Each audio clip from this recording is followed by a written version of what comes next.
तो चलिए आइए अब हम लोग स्टार्ट करते हैं ट्रेडिंग अकाउंट। फिनेंशियल स्टेटमेंट में दो हम लोग बनाते हैं, एक होता है इनकम स्टेटमेंट और एक होता है पोजीशन स्टेटमेंट। ठीक है, तो इनकम स्टेटमेंट में हम लोग ट्रेडिंग अकाउंट और प्रॉफिट एंड लॉस अकाउंट बनाते हैं। तो सबसे पहले चलिए स्टार्ट करते हैं ट्रेडिंग अकाउंट से। Income statement consist of trading and profit and loss account. Income statement में क्या होता है, ट्रेडिंग और प्रॉफिट एंड लॉस अकाउंट होता है। Let us first study the trading account. आइए सबसे पहले हम लोग ट्रेडिंग अकाउंट पढ़ते हैं। A business firm either purchases goods from others and sells them or manufactures and sells them to earn profit। अब एक बिजनेस फर्म क्या करता है, या तो वो गुड्स परचेज करता है दूसरों से और बेचता है, या तो वो खुद से मैन्युफैक्चर करता है और बेचता है। किस लिए? ताकि वो प्रॉफिट कमा सके। क्या बोल रहा है, या तो आप किसी से प्रोडक्ट खरीद के बेचेंगे या तो आप खुद उसको बनाकर बेचेंगे। क्यों? आपको प्रॉफिट कमाना है। These are known as trading activities। तो ये क्या है आपका trading activities. A statement is prepared to know the result in terms of profit or loss of these activities। अब एक स्टेटमेंट हम लोग बनाते हैं, ठीक है, जिसमें हम लोग देखते हैं कि ये जो हमारा काम है, क्या करना, परचेज करके सेल करना या तो मैन्युफैक्चर करके सेल करना, इससे हमारा प्रॉफिट हुआ है या लॉस हुआ है। This statement is called trading account. अब ये जो स्टेटमेंट है ये हम लोग को क्या बताता है, ट्रेडिंग अकाउंट। इसको हम लोग ट्रेडिंग अकाउंट बोलते हैं। Trading account is prepare to ascertain the result of the trading activities of the business enterprise. अब ट्रेडिंग एक्टिविटी क्या हुआ, परचेज एंड सेल, ये आपका ट्रेडिंग एक्टिविटी है। ठीक है, तो ट्रेडिंग अकाउंट हम लोग क्यों बनाते हैं, ताकि जो हमारा ट्रेडिंग एक्टिविटी है वो उससे हम लोग को क्या रिजल्ट मिला, प्रॉफिट हुआ या लॉस हुआ, ये हम लोग निकाल पाए।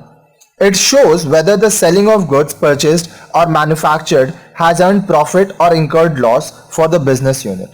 अब ये हम लोग को बताता है कि जो प्रोडक्ट हम लोग बेचे हैं, ठीक है, सेलिंग ऑफ गुड्स परचेज, कौन सा प्रोडक्ट जो हम लोग परचेज किए थे और बेचे हैं, या तो हम लोग मैन्युफैक्चर किए थे और बेचे हैं। ठीक है, मैन्युफैक्चर करना मतलब बनाना, आप खुद से बनाए हैं प्रोडक्ट को फिर बेचे हैं, तो आपका इससे प्रॉफिट हुआ या आपका लॉस हो गया। ठीक है, cost of goods sold is subtracted from the net sales of the business of that accounting year। अब देखिए, कॉस्ट ऑफ गुड्स सोल्ड जो है वो उस बिजनेस का जो नेट सेल्स है उस अकाउंटिंग ईयर का, उससे हम लोग माइनस करते हैं, तो हम लोग को क्या मिलता है, ग्रॉस लॉस या gross profit. In case the total sales value exceeds the cost of goods sold, the difference is called gross profit. अब अगर आपका सेल अमाउंट, मान लीजिए आप सेल किए हो 1000 में और आपका कॉस्ट ऑफ गुड्स सोल्ड निकला था 900, तो क्या हुआ, 1000 माइनस 900, 100 रुपया हो गया आपका gross profit.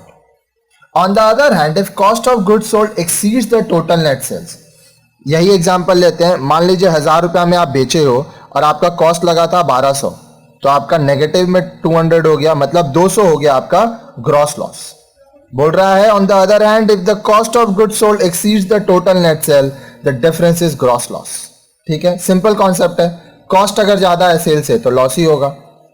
All accounts related to cost of goods sold such as opening stock, net purchases that is purchase less return outward, direct expenses such as wages, carriage inward etcetera, and closing stock with net sales that is sales minus sales return are posted to the trading account. अभी हम लोग trading account बनाएंगे कुछ videos बाद, तो फिर आप देख पाएंगे कि कैसे पोस्टिंग होता है। ठीक है, तो इसमें क्या बोल रहा है कि जितने भी कॉस्ट ऑफ गुड्स सोल्ड से रिलेटेड अकाउंट होते हैं, अब क्या क्या होते हैं, कॉस्ट ऑफ गुड्स सोल्ड में हम लोग लेते हैं ओपनिंग स्टॉक, उसमें नेट परचेज ऐड करते हैं। अब नेट परचेज कैसे निकलता है, देखिए, आप मान लीजिए 10,000 का सामान परचेज किए, लेकिन उसमें से 500 का सामान आप रिटर्न कर दिए, तो 9,500 हो गया आपका नेट परचेज। ठीक है, फिर आपका डायरेक्ट एक्सपेंस लगेगा, वेजेस लगेगा, कैरेज इनवर्ड लगेगा। कैरेज इनवर्ड जब आप परचेस कर रहे हैं तब कैरेज लग रहा है इनवर्ड की तरफ, फिर क्लोजिंग स्टॉक कुछ होगा।